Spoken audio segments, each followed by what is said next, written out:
भाई और बहनों, मातृशक्ति को नमन।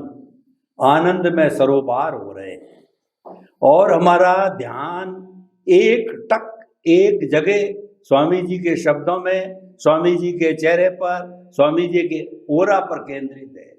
यही तो ज्ञानी पुरुष की पहचान होती है।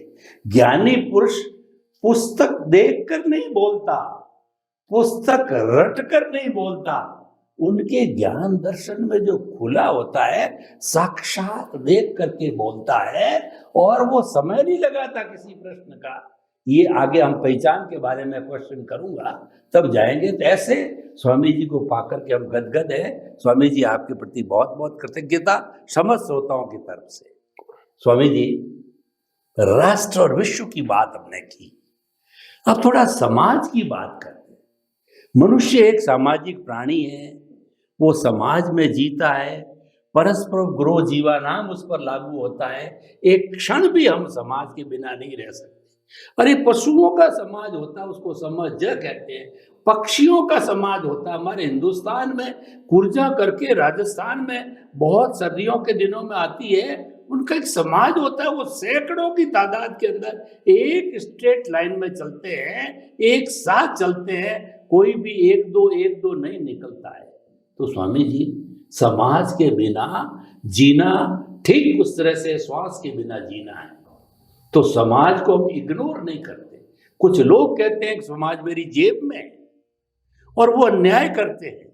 उनके लिए ही मेरा प्रश्न है कि जो समाज के अंदर जो बुराइयां पनप रही है, आज इतनी एजुकेशन हुई है और आज पढ़े लिखे लोग इतनी बुराइयां कर रहे हैं, बड़ी बड़ी बुराइयां।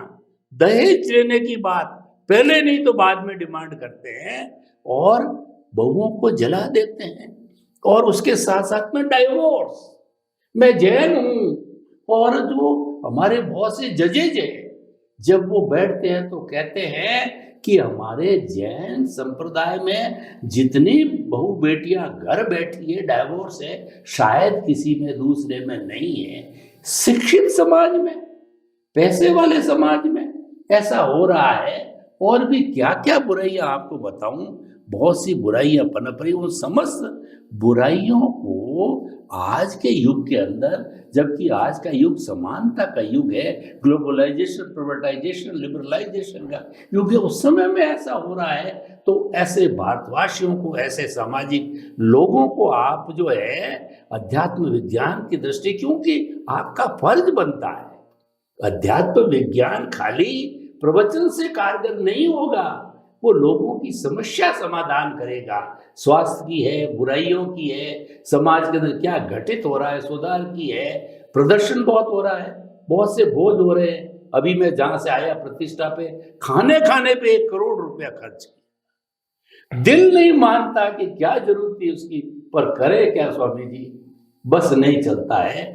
तो कृपया इन सब बातों को फोकस करते हुए अध्यात्म विज्ञान की दृष्टि से आप अधिकारी हैं और आपको देना चाहिए, खुलकर बोलना चाहिए। आपका क्या बिगाड़ कर लेंगे? आपको क्या लालच है कि ऐसे लोग जो बुराइयां करते हैं उनको खुल करके अध्यात्म विज्ञान समझाइए, बताइए शांति से, ताकि कोई समाधान निकले। बुराइयां कम होगा, पूरी तो खत्म नहीं होगी, कम कैसे होगी? कृपया मार्गदर्शन कीजिए।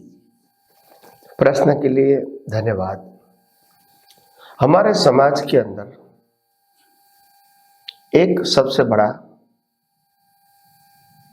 माध्यम ये है, न्यूज़पेपर है और मोबाइल है, जिसके माध्यम से आप पूरे भारतवर्ष में लोगों को कुछ न कुछ बता सकते हैं, कोई भी बिना पैसा। तो ये एक जो मीडिया है, टीवी, इलेक्ट्रॉनिक्स मीडिया, न्यूज़पेपर और ये व्हाट्सएप वगैरह, फेसबुक वगैरह, इंस्टाग्राम वगैरह, ये अगर लोगों की अच्छाइयाँ बताए, अच्छे काम को बताए ज़्यादा से ज़्यादा, तो मैं समझता हूँ बुराइयों को रोकने का इससे अच्छा रास्ता और कोई नहीं हो सकता है। आप दुनिया को, आप समाज को, आप राष्ट्र को क्या बनाना चाहते हो, वो प्रोजेक्ट करो। भारतवर्ष में क्या क्या खराबी है वो प्रोजेक्ट नहीं करो, क्योंकि वो आप बनाना नहीं चाहते हैं। अगर एक व्यक्ति ने किसी का पॉकेट गिर गया और रिक्शा वाला किसी को पॉकेट वापस देता है, इनको बताओ, ताकि लोगों को समझ में आए कि ईमानदारी की क्या वैल्यू होती है। एक व्यक्ति कैसे भी करके पॉकेट करके भाग गए, अभी तक नहीं पकड़ाया, इसको बताने से क्या फायदा? क्या उसमें हमको मास्टरी चाहिए? क्या उसमें बढ़ावा चाहिए? नहीं चाहिए। तो ऐसे क्राइम जो है वो क्राइम को ज्यादा से ज्यादा मत बताओ, शॉर्ट नोटिस में बताओ, ब्रीफ में, और एनलार्ज क्या करो, अच्छी अच्छी बातें। एक गरीब तबके का व्यक्ति पर अब्जोपति को कैसे हेल्प करता है ये बताना चाहिए। भारत आज विश्व का सबसे अमीर व्यक्ति कौन है? Bill Gates. एक बार एक पत्रकार ने बिल गेट्स को प्रश्न पूछा कि आपकी दृष्टि से दुनिया में सबसे अमीर व्यक्ति कौन है? तो उन्होंने कहा, वैसे तो लोग मेरे को अमीर बताते हैं पैसे के माध्यम से, मगर मेरी दृष्टिकोण से अमीर कौन है वो मैं बताना चाहता हूं। फिर उन्होंने अपनी कहानी शुरू किया। जब मैं छोटा था और मैंने कमाई करने की शुरुआत किया था, मेरे पास पैसा नहीं था, तो मैं ट्रेन में आता जाता था और न्यूज़पेपर पढ़ता था। कभी कभी ऐसा होता था कि मेरे पास न्यूज़पेपर खरीदने के भी पैसे नहीं होते थे, मगर मेरी आदत थी पढ़ने की, तभी तो मेरे को जानकारी मिलेगी। तो मैं न्यूज़पेपर वाले के पास जाता था, फिर बोलता था कि मेरे पास पैसा नहीं है तो क्या करूं? उन्होंने तो न्यूज़पेपर वाले का कोई बात नहीं, आप ले जाओ। उन्होंने ये भी नहीं कहा कि बाद में पैसा देना, आपका पैसा नहीं है कोई बात नहीं, आप ले जाओ, क्योंकि हर रोज नई नई व्यक्ति आती है, दोबारा आएगी नहीं आएगी कैसे बताएंगे। तो उन्होंने कहा ले जाओ। ऐसे ये व्यक्ति को 3-4 बार न्यूज़पेपर फ्री दिया उस जमाने में। और जब वो व्यक्ति न्यूज़पेपर लेने वाला जब विश्व का सबसे अमीर व्यक्ति बन गया, तो एक बार उनको खोजने लगा। तो वो तो छोटा सा फेरिया था, मगर बाद में उन्होंने अपनी दुकान बना दिया था, और दुकान बना दिया था तो बाद में उसको ढूंढते ढूंढते ढूंढते उनके पास वो गए और उनको बताया कि भाई मैं, आपने जो बहुत साल पहले मेरे को जो मुफ्त दिया था न्यूज़पेपर, उसका ऋण चुकाने के लिए मैं आया हूं। तो उन्होंने कहा कि आप ऋण चुकाते हैं, अच्छी बात है, मगर फिर भी मेरे और आप में अंतर रहेगा।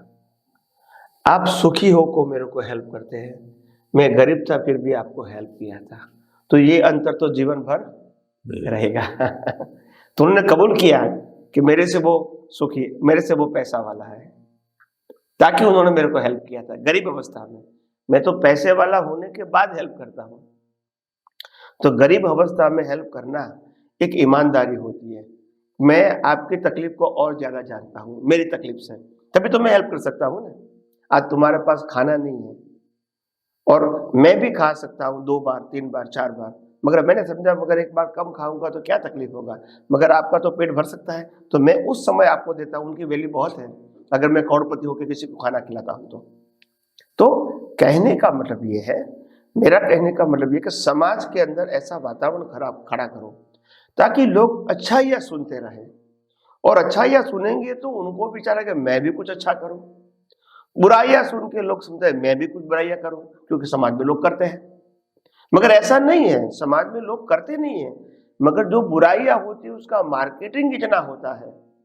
एक व्यक्ति ने बलात्कार किया, उसको सुनने वाले लोग अगर 50 करोड़ होते हैं तो 50 करोड़ बलात्कार नहीं हुआ है, मगर उसको ज्ञान क्या मिला बलात्कार का, ये अच्छा नहीं हुआ। तो अच्छा ये होना चाहिए कि एक व्यक्ति दूसरे व्यक्ति को गिरी हुई थी उसको हेल्प किया, इसको हॉस्पिटल में ले गए, उनकी दवाई का पैसा दिया, बच्चे को एजुकेशन के लिए दिया, बूढ़े व्यक्ति को अनाज और रहने की सुविधा किया। ऐसा एग्जाम्पल लाइव बनाने का नहीं, लाइव है वो समाज के सामने पेश करोगे तो समाज को प्रेरणा मिलेगी कि हम भी कुछ न कुछ समाज के लिए करें, कंप्लेन नहीं करें, कुछ अच्छा करें। तो ये बहुत जरूरी एनवायरमेंट, और आज हमारे प्रधानमंत्री यही कर रहे हैं, हर जगह जाके लोगों को एनकरेज कर रहे हैं, डिस्करेज नहीं कर रहे हैं। कभी भी उन्होंने देश में या विदेश में भारत देश की बुराई की बात कभी नहीं कही, नेगेटिव बात कभी नहीं की। लोग पत्रकार नेगेटिव की बात करते हैं प्रश्न करके, तो भी वो कहते हैं कि आप जिस प्रकार से भारत देश को देख रहे हैं ऐसा हमारा देश नहीं है। हो सकता है इक्का दुक्का प्रसंग ऐसा हो सकता है, मगर वो हमारे देश का कल्चर नहीं है। और छोटी मोटी बातें तो हर कंट्री में बनती है, तो इसीलिए उनको बढ़ावा न देते नहीं और कहते नहीं हमारी संस्कृति, हमारी सभ्यता विश्व में महान संस्कृति है, बहुत पुरानी संस्कृति है, ऐसे करके उनको ये एनलार्ज करते हैं। तो ये होना चाहिए। तो मैं समझता हूँ समाज भी उसी से प्रेरणा लेके हर व्यक्ति अगर कुछ ना कुछ अच्छा करना चाहेंगे तभी तो समाज अच्छा बनेगा।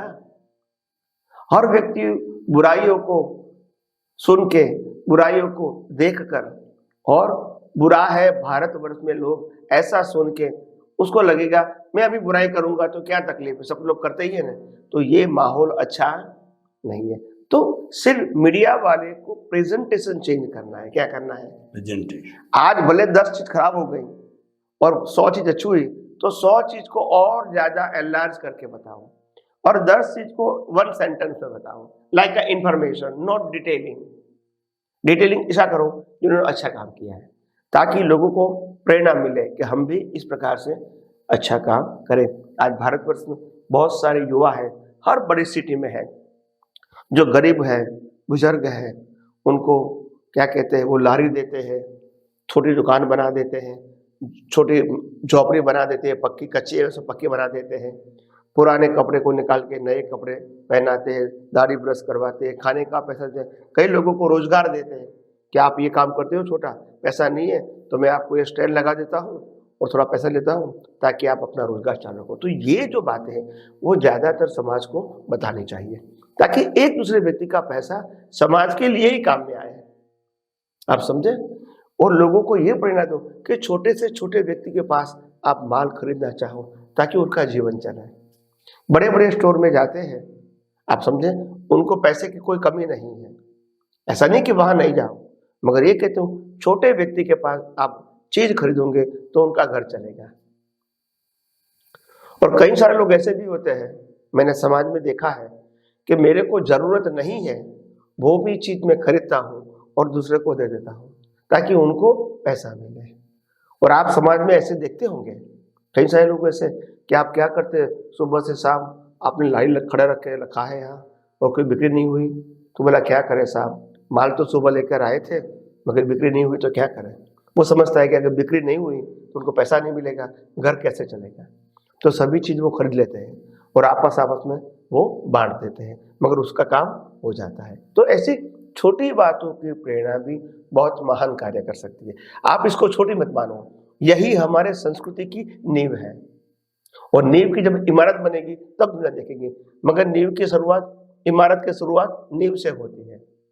तो अगर नींव अच्छी होगी, पावरफुल होगी, तो इमारत भी पावरफुल होगी। तो ये मीडिया वाले को कैसे भी करके आप उसको गाइड करके, पैसा दे के, समझा के, अच्छे व्यक्तियों को बड़े बड़े मीडिया वाले बना के उनको प्रेरणा दो कि आप ऐसा काम करो।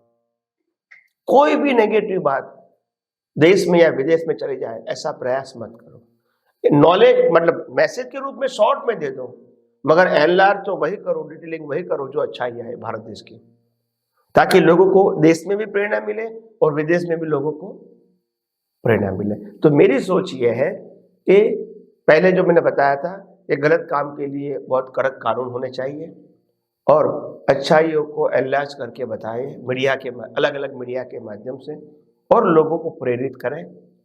और दूसरी बात, समाज के अंदर जो व्यक्ति कुछ बुरा करते हैं, नेता के रूप में, धनवान व्यक्ति के रूप में या स्टेटस वाले व्यक्ति के रूप में कोई व्यक्ति बुरा करते हैं, तो उनको ऐसे बताओ ताकि वो बुराई छोड़ दे।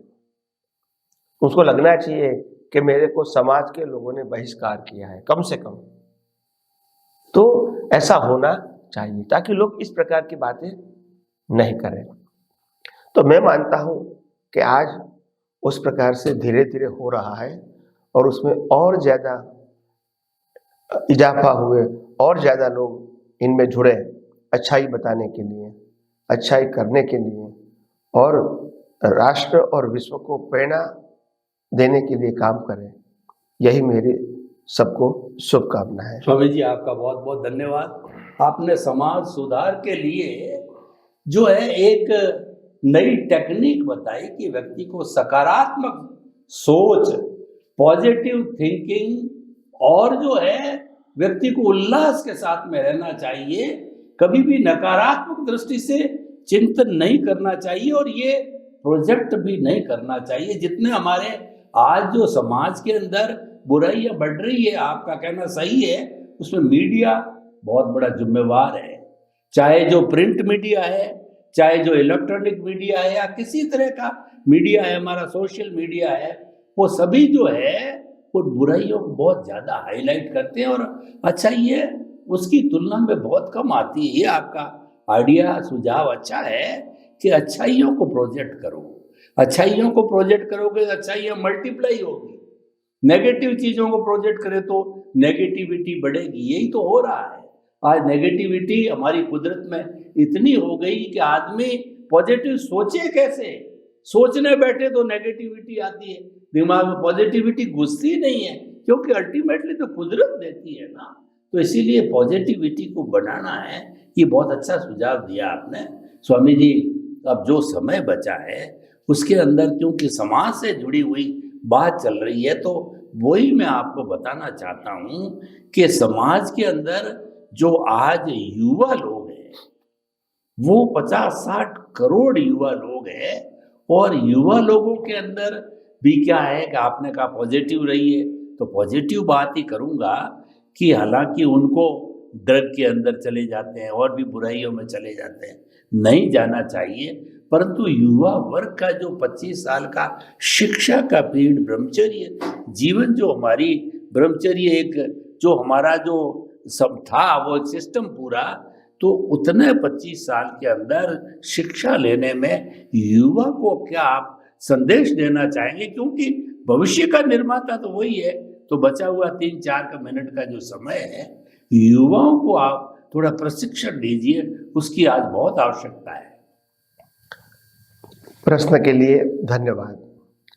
सबसे बड़ी बात यह है कि युवाओं के लिए प्रेरणा की तो बहुत ज़रूरत है, मैं मानता हूँ, और युवा प्रेरित भी हो सकता है अगर आपका प्रेजेंटेशन सही है। तो युवाओं को जो काम लेने के लिए, युवाओं के माध्यम से अगर काम लेना है, युवाओं को एनकरेज करना है, युवाओं को दिशा देना है, तो सबसे पहली बात यह है कि युवाओं को आत्मविश्वास की ज़रूरत है।